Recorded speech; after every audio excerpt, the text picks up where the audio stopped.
नमस्कार दोस्तों। आज जो कहानी हम सुनने जा रहे हैं वो सिर्फ शब्दों में नहीं, जीवन की ठिठुरन में लिखी गई कहानी है। जरा कल्पना कीजिए, पूस की कड़कड़ाती रात, सन्नाटा, ठंडी हवा तीर सी चुभती हुई और खेत की मेड़ पर बैठा एक किसान। उसके पास न भरपेट रोटी, न ठंड में बचने का कंबल। फिर भी वो जाग रहा है, अपनी फसल के लिए, अपने जीवन के लिए। यह कहानी है उस दर्द की जिसे गरीब चुपचाप सहता है।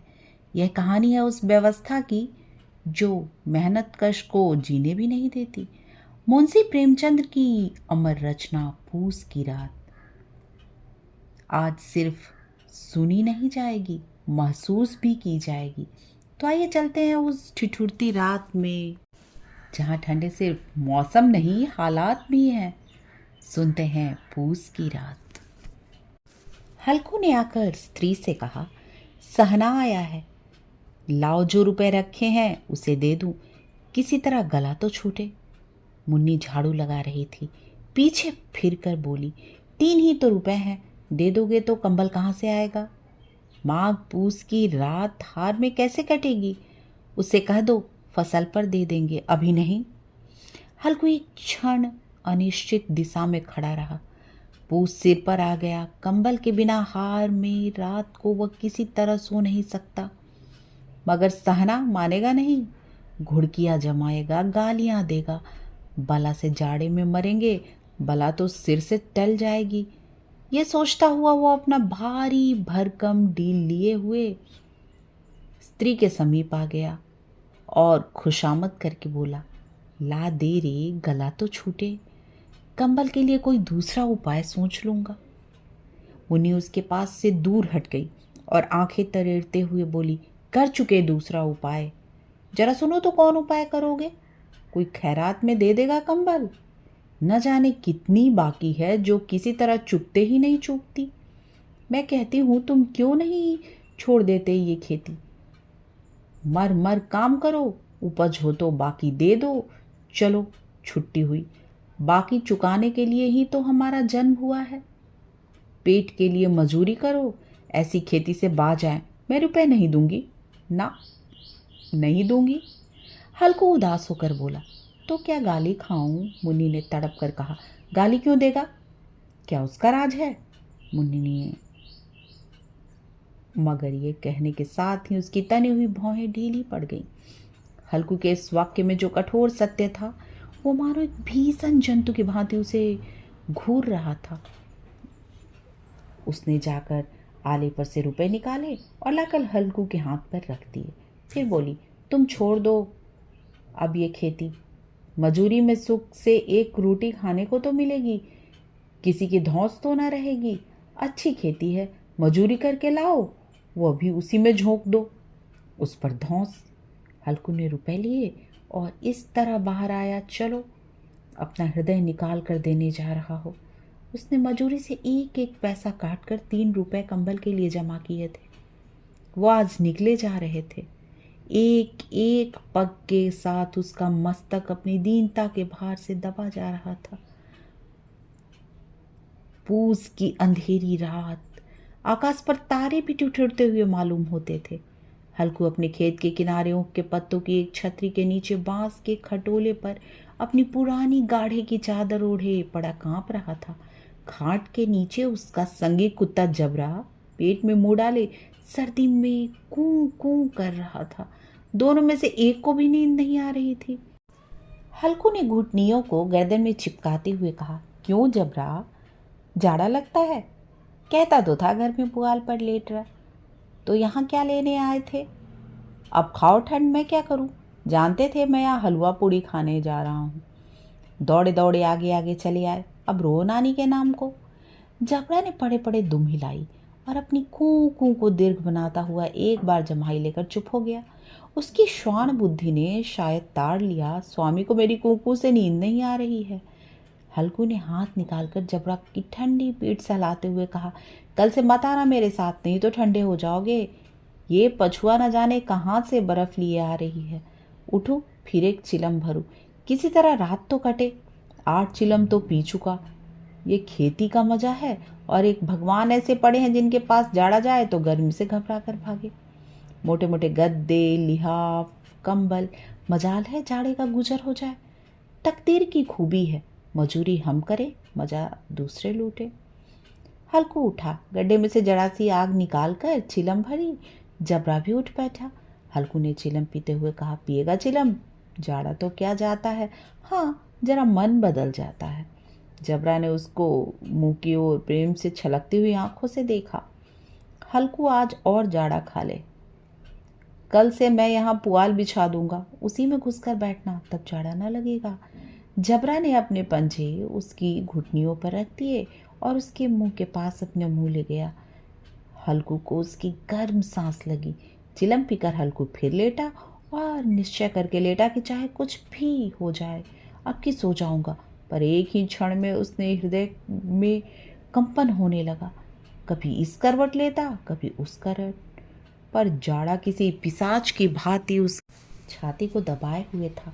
जब किसी तरह न रहा गया, उसने जबरा को धीरे से उठाया और उसके सिर को थपथपाकर उसे अपनी गोद में सुला लिया। कुत्ते की देह से जाने कैसी दुर्गंध आ रही थी, पर वह उसे अपनी गोद में चिपटाए हुए ऐसे सुख का अनुभव कर रहा था जो इधर महीनों से उसे न मिला था।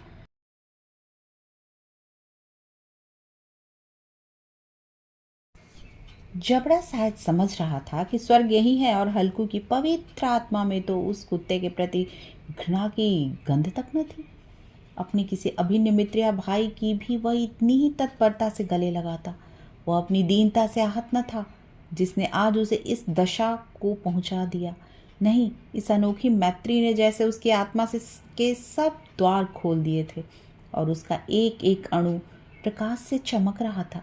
सहसा जबरा ने किसी जानवर की आहट पाई। इस विशेष आत्मीयता ने उसमें एक नई स्फूर्ति पैदा कर दी जो हवा के ठंडे झोंकों को तुच्छ समझती थी। वह झपट कर उठा और छपरी के बाहर आकर भूखने लगा। हल्कू ने उसे कई बार चुमकार कर बुलाया, पर वह उसके पास न आया। हार में चारों तरफ दौड़ दौड़ कर भूखता रहा।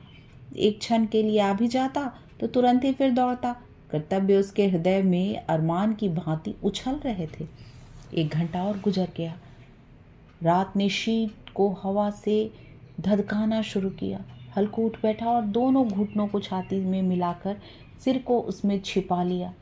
फिर भी ठंड कम न हुई। ऐसा जान पड़ता था सारा रक्त जम गया है, धमनियों में रक्त की जगह हिम बह रही है। उसने झुककर आकाश की ओर देखा। अभी कितनी रात बाकी है? सप्तर्षि अभी आकाश में आधे भी नहीं चढ़े। ऊपर आ जाएंगे तब कहीं सवेरा होगा। अभी पहर से ऊपर रात है। हल्कू के खेत में कोई एक गोली के टप्पे पर आमों का एक बाग था। पतझड़ शुरू हो गई थी। बाग में पत्तियों का ढेर लगा हुआ था। हल्कू ने सोचा चलकर पत्तियां बटोरे और उसे जलाकर खूब तापूं। रात को कोई मुझे पत्तियां बटोरते देखे तो समझे कोई भूत है, कौन जाने कोई जानवर ही छिपा बैठा हो। मगर अब तो बैठे नहीं रहा जाता। उसने पास के अरहर के खेत में जाकर कई 5 उखाड़ लिए और उनका एक झाड़ू बनाकर हाथ में सुलगता हुआ उपला लिए बगीचे की तरफ चला। जबरा ने उसे आते देखा, पास आया और दुम हिलाने लगा। हल्कू ने कहा, अब तो नहीं रहा जाता जबरू, चलो बगीचे में पत्तियां बटोर कर लाएं। टाटे हो जाएंगी तो फिर आकर सोएंगे, अभी तो बहुत रात है। जबरा ने कू कू करके सहमति प्रकट की और आगे बगीचे की ओर चला गया। बगीचे में खूब अंधेरा छाया हुआ था और अंधकार निर्दय पवन पत्तियों को कुचलता हुआ चला जाता था। वृक्षों से ओस की बूंदें टप टप नीचे टपक रही थी। एकाएक झोंका मेहंदी के फूलों की तरह खुशबू लिए हुए आया। हल्कू ने कहा, कैसी अच्छी महक आई जबरू, तुम्हारी नाक में कुछ सुगंध जा रही है। जबरा को कहीं जमीन पर एक हड्डी पड़ी मिल गई थी, उसे निचोड़ रहा था। हल्कू ने आग जमीन पर रख दी और पत्तियां बटोरने लगा। जरा देर में पत्तियों का ढेर लग गया। हाथ ठिठुरे जाते थे, नंगे पांव गले जाते थे और वह पत्तियों का पहाड़ खड़ा कर रहा था। इसी अलाव में वह ठंड को जलाकर भस्म कर देगा। थोड़ी देर में अलाव जल उठा। ऊपरी लौ ऊपर वाले वृक्ष की पत्तियों को छू छू कर भागने लगी। उस अस्थिर प्रकाश में बगीचे के विशाल वृक्ष ऐसे मालूम होते थे मानो उस अथाह अंधकार को अपने सिरों पर बांधे हुए हों। अंधकार के उस आनंद सागर में यह प्रकाश एक नौका के समान हिलता मचलता हुआ जान पड़ता था। हल्कू अलाव के सामने बैठा हुआ आग ताप रहा था। आज क्षण में उसने दोहर उतार कर बगल में दबा ली, दोनों पांव फैला लिए मानो ठंड को ललकार रहा हो। तेरे जी में आए सो कर। ठंड की असीम शक्ति पर विजय पाकर वह विजय गर्व को हृदय में छिपा न सकता था। उसने जबरा से कहा, क्यों जब्बर, अब ठंड नहीं लग रही है ना? जब्बर ने कूं कूं करके मानो कहा, अब क्या ठंड लगती ही रहेगी? पहले से उपाय न सूझा? नहीं इतनी ठंड क्यों खाते? जब्बर ने पूंछ हिलाई। अच्छा आओ इस अलाव को कूद कर पार करें, देखिए कौन निकल जाता है। अगर जल गए तो दवा ना करूँगा। जब्बर ने उस अग्नि राशि की ओर कातर नेत्रों से देखा। मुन्नी से कल न कह देना, नहीं तो लड़ाई करेगी। यह कहता हुआ वह उछला और उस अलाव के ऊपर से साफ निकल गया।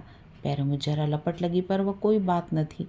जबरा आग के गिर्द घूमकर उसके पास आ खड़ा हुआ। हल्कू ने कहा, चलो चलो, इनकी सही नहीं, ऊपर से कूद कर आओ। वो फिर कूदा और अलाव के उस पार आ गया। पत्तियां जल चुकी थीं, बगीचे में फिर अंधेरा छा गया था।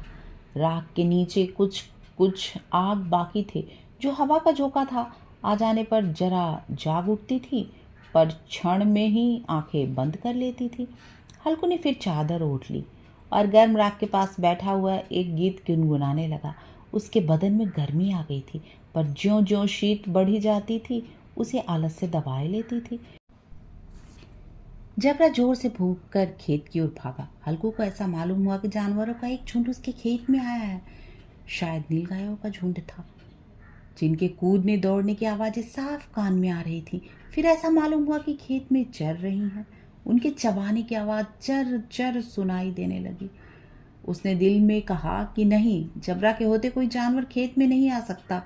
नोच ही डाले, मुझे भ्रम हो रहा है कहाँ। अब तो कुछ नहीं सुनाई देता, मुझे भी कैसा धोखा हो रहा है। उसने जोर से आवाज लगाई, जबरा जबरा। जबरा भौंकता रहा, उसके पास ना आया। फिर खेत के चारों ओर आहट मिली। अब वह अपने को धोखा न दे सका। उसे अपनी जगह से हिलना जहर लग रहा था। कैसे दंदाया हुआ बैठा था। इस जाड़े पाले में खेत में जाना, जानवरों के पीछे दौड़ना असह्य जान पड़ा। वह अपनी जगह से नहीं हिला। उसने जोर से आवाज लगाई, हिलो हिलो हिलो। जबरा फिर भूख उठा। जानवर खेत चर रहे थे, फसल तैयार है। कैसी अच्छी खेती थी, पर ये दुष्ट जानवर उसका सर्वनाश किए डालते हैं। हल्कू पक्का इरादा करके उठा और 2-3 कदम चला, पर एकाएक हवा का ऐसा ठंडा चुभने वाला बिच्छू के डंक का सा झोंका लगा कि वह फिर बुझते हुए अलाव के पास आ बैठा और राख को कुरेद कर अपनी ठंडी देह को गरमाने लगा। जबरा अपना गला फाड़े डालता था, नीलगाय खेत का सफाया किए डालती थी और हल्कू गर्म राख के पास शांत बैठा हुआ था। अकर्मण्यता ने रस्सियों की भांति उसे चारों तरफ से जकड़ रखा था। उसी राख के पास गर्म जमीन पर वह चादर ओढ़कर सो गया। सवेरे जब उसकी नींद खुली तब चारों तरफ धूप फैल गई थी और मुन्नी कह रही थी, आज क्या सोते ही रहोगे? तुम यहाँ आकर रम गए और उधर सारा खेत चौपट हो गया। हल्कू ने उठकर कहा, क्या तू खेत से होकर आ रही है? मुन्नी बोली, हाँ, सारे खेत का सत्यानाश हो गया। भला ऐसा भी कोई सोता है? तुम्हारे यहाँ मड़ैया डालने से क्या फायदा?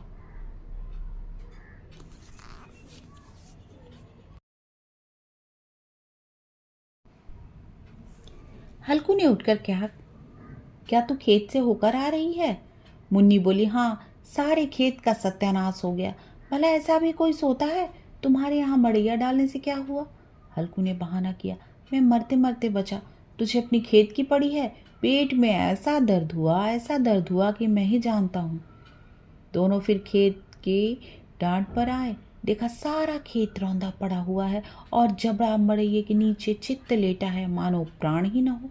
दोनों खेत की दशा देख रहे थे। मुन्नी के मुख पर उदासी छाई थी, पर हल्कू प्रसन्न था। मुन्नी ने चिंतित होकर कहा, अब मजूरी करके माल गुजारी भरनी पड़ेगी। हल्कू ने प्रसन्न मुख से कहा, रात को ठंड में यहाँ सोना तो न पड़ेगा। दोस्तों, पूस की रात सिर्फ एक किसान हल्कू की कहानी नहीं, ये उस समाज का आईना है जहाँ मेहनत करने वाले ही सबसे अधिक अभाव झेलते हैं। इस कहानी में ठंड सिर्फ मौसम की ही नहीं, ठंड व्यवस्था की भी थी। मुंशी प्रेमचंद ने बहुत सरल शब्दों में एक बहुत गहरा सच कह दिया। अगर ये कहानी आपके मन को छू गई हो तो बताइएगा, आपने हल्कू के दर्द में क्या महसूस किया। फिर मिलेंगे ऐसे ही एक अर्थपूर्ण कहानी के साथ। नमस्कार।